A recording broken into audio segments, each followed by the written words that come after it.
so many of Hollywood's most famous actors and actresses able to be so amazingly effective and convincing in their performances? That guy was so electrifying that it came through the television. How is it that they can move us to laughter, tears, or anger at the drop of a hat? Are they truly gifted with natural talent, as many suggest? You see this and you're dazzled by their talent.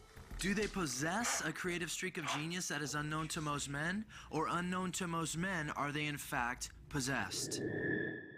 Is it possible that these actors and actresses are possessed by demonic spirits who have a specific agenda to fulfill? Oscar award-winning actor Denzel Washington told 60 Minutes exactly how he brings forth his best performances. Basically what I did was got on my knees and sort of communicated with the spirits. And when I came out, I was in charge. Powerful scene. Powerful scene. I couldn't have acted that. I couldn't have written that down and made a decision to play that. What, are you gonna smoke that? Nope, you are. Hell if I am. Yeah. You're Jesus freak. You're Jesus freak. The one-woman entertainment empire known as Oprah has strong affiliations with the demonic realm. The most familiar face on television says, "You can not only use your body and physical self. This is how I see acting. I ask my body to be the carrier for the spirits of those who have come before me in a way that is most meaningful to the character. Just become the vehicle for that character."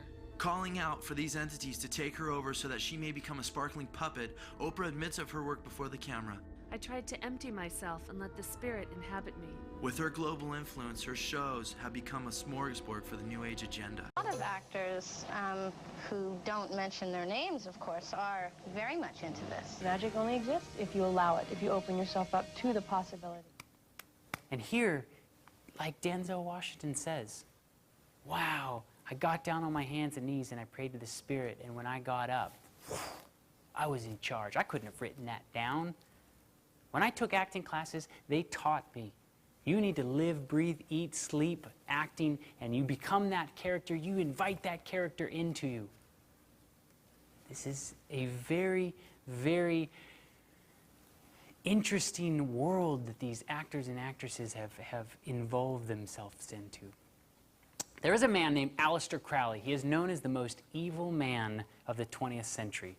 If you peel back the layers of most music and movies, he is hugely influential into writers and actors, and he was highly involved into the occult. He was known as like this horrible, like satanic priest. The BBC did a wonderful documentary on this guy if you ever want to see it, and it's not a Christian perspective.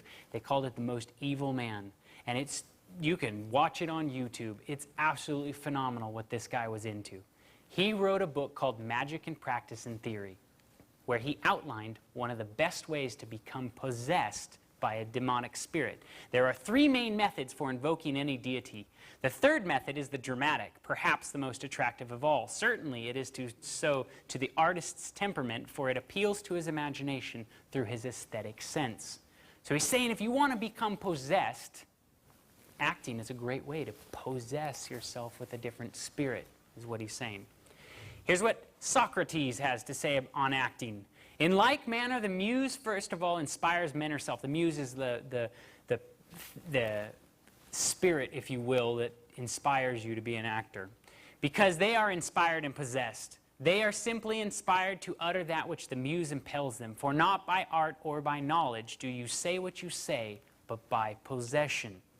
Now, I find what he has to say actually has, in a sense, a weird sense, a lot of spiritual truth to it. Think back on the time that Christ cast out the demon. And what did the demon do? He went away from the house, and he came back to check on the house. And when he found that it was completely clean and in order, but nobody was home, he went out and he grabbed 7 more unclean spirits and came in and possessed his house, right? So, thinking along those lines, is it possible that you are either possessed by the Spirit of God or by the spirit of Satan? Is it possible, looking at it from a biblical perspective, that if you're not possessed by God, you can have an unclean spirit come into you and bring 7 demons, and they're not knocking on your door asking if they can come in? So let's go through a little bit of movie history here. I'm going to bring you back, way back to the 1920s here with Rudolph Valentino. Anybody heard of this guy? Yeah, this guy was so famous. This guy was the Brad Pitt of his day. This guy was hugely worshipped, okay? Most of his movies came from his wife here, Natasha. They would actually write together. And this is coming from a book that is all written about Natasha, his wife. Every night, Valentino's wife, Natasha, would hold a seance, calling forth help from the spirit world in her creative undertaking. And then with pencil and paper in hand, she would go into a trance and start writing. It's called automated writing in the occult world. After her outpourings were typed up, they were brought to the set the very next day and given to the director. And this is actually what they would make. So if you watched Valentino's movies, this is where they're coming from. She would have these seances, get possessed, write, and then she'd go give them to the director. Almost overnight, you see, America was built on very deep religious moral values. Overnight, what was considered sinful, sex outside of a marriage, was now starting to be redefined as popular, trendy, and even like exciting. Then Mae West hits the scene. And once again, America is still very deep into religious morality. So here's what Mae West has to contribute. 1930s, motion pictures were one of the mainstays of the Great Depression, and attendance to movie theaters skyrocketed. Hello, folks.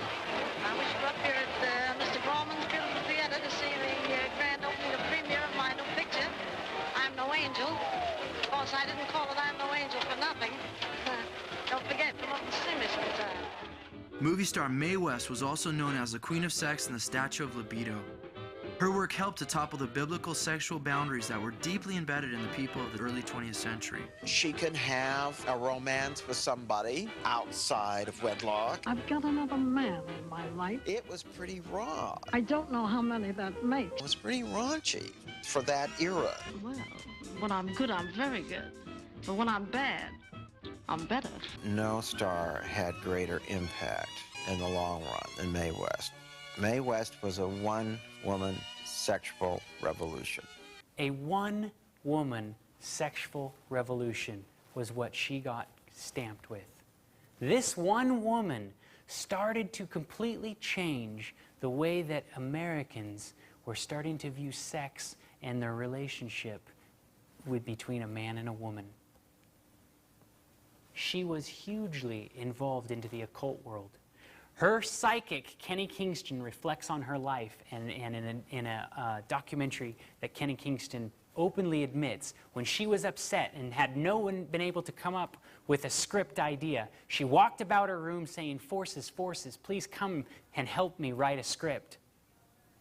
She would begin to hear voices and images as the plot was revealed to her. Once again, automated writing. Mae would summon stenographers to work with her around the clock, and she would lie in bed in a trance-like state, dictating as the spirits entered her. And if you really think about Mae West's movies, it doesn't take very much stretch to understand I'm No Angel, the sensational Mae West. You know, these are obviously speaking of biblical things, but starting to break them down. Marilyn Monroe hits the scene. Here's what she says she was quoted saying, "Jacqueline Hyde, more than two. I'm so many people, sometimes they shock me. I wish it was just me." And if you've seen any documentaries of her, she had lived a tortured life, constantly just hearing voices in her head and things like that. And if you look at some of her movies, it doesn't take very much, dedicated to the new Monroe Doctrine. Don't Bother to Knock, a wicked sensation of the girl in room 809.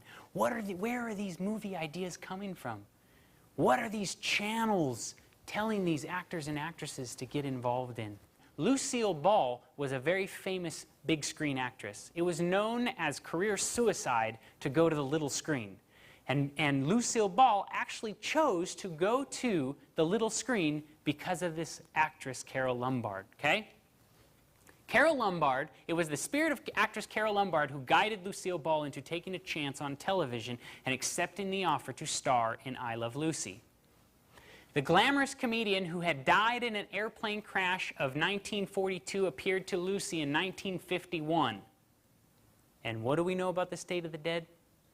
So if spirits are appearing to her and telling her, hey, you should pick this, you got to start to wonder. Because Lucille Ball accepted the spirit's urging to take a chance, honey, she made television history. Robin Williams came out in Us Weekly magazine, and somebody asked him, how are you such a brilliant actor? Here's what he answers. Yeah, literally, it's like possession. All of a sudden, you're in. You get all this energy, and it just starts going. But there's also that thing. It is possession. In the olden days, you'd be burned for it, but there is something empowering about it. I mean, it's a place where you are totally. It is Dr. Jekyll and Mr. Hyde, where you can really become this other force. It's an interesting thing to come out and say out into the open. Keanu Reeves is a very complex guy with lots of demons in him. I was trying to tap into him and utilize that, says director Taylor Hackford from The Devil's Advocate. Here's what director Anisco Holland of Total Eclipse says about Leonardo DiCaprio. Leo is like a medium. He opens his body and his mind to receive messages coming from another person's life. Here's what a completely different director says about him, director Baz Luhrmann from Romeo and Juliet. With Leo, you might see 30 people come out of him in a day. Here's what Johnny Depp tells Us magazine.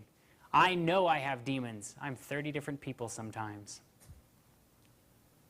And in fact, I just found this in the Los Angeles Times. Heath's creepy performance seems to have summoned up demons that no one thought have imaginable or accessible to him. Imagine that they were accessible to him. So here, I mean, Los Angeles Times, not even saying anything about religion and everything. It's just saying, man, we didn't even think somebody could drum up those kind of demons. It's an interesting statement. And also, I love the script. I love the whole idea of selling your soul to the devil. I'm kind of like, it's very intriguing to me. Do you think that they consider the words that come out of their mouths? I mean, is this a joke? Are we here on this planet as a joke? Do you think that God is looking down on us going, oh man, they're just playing things where they, go out and sell their soul to the devil, but it's just a movie, just make believe. This is very real to them, and yet these actors and actresses just act like this is an everyday thing.